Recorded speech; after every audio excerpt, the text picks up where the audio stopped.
દિવાળી આવતા જ સરકારી કચેરીઓમાં મોંઘી દાટ ભેટ સોગાદોનો સિલસિલો તેજ થાય છે। ત્યારે આવા ભ્રષ્ટ બાબુઓને પકડવા માટે એસીબી ખાસ પ્લાન બનાવ્યો છે।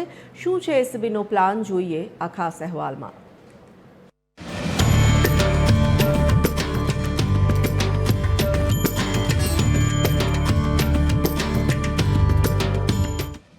દિવાળીનો પર્વ દરેક માટે ખાસ હોય છે।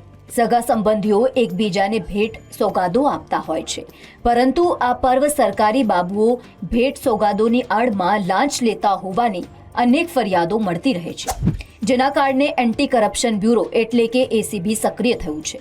દર વર્ષની જેમ આ વર્ષે પણ મહેસૂલ, ગૃહ અને ગ્રામ પંચાયત જેવા વિભાગો એસીબીના રડાર પર છે, જ્યાં સૌથી વધુ ભ્રષ્ટાચારની ફરિયાદો આવે છે।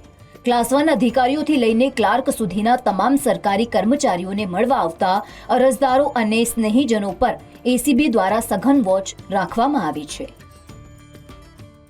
સરકારી કચેરીઓમાં પણ જે લોકો આવતા જતા હોય છે તે લોકો આ રીતે મીઠાઈ અને આપતા હોય છે, તો એ એક શુભેચ્છા અને એક સામાજિક પ્રણાલી છે।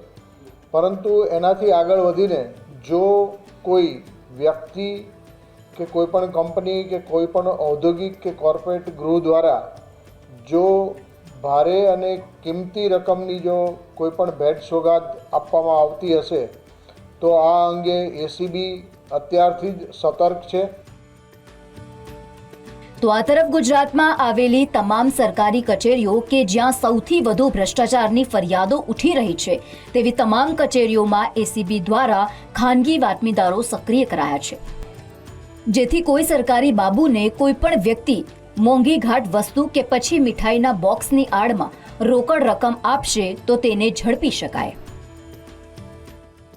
સરકારી કચેરી ખાતે અમારા ખાનગી માણસો કે જે અમારા પોલીસના નથી એવા બાતમીદારો પણ અમે રોકેલા છે, અને તેઓ દરેક જગ્યાએ ક્લોઝ વોચ કરશે, અને જો આવી કોઈ પ્રવૃત્તિ જણાઈ આવશે તો તાત્કાલિક એસીબીને જાણ કરશે। આ માટે અમે એક સઘન આયોજન કરેલું છે, અને જો આવી રીતે કોઈ પકડાશે તો તેની વિરુદ્ધ પીસી એક્ટ મુજબની કાયદેસરની કાર્યવાહી હાથ ધરવામાં આવનાર છે।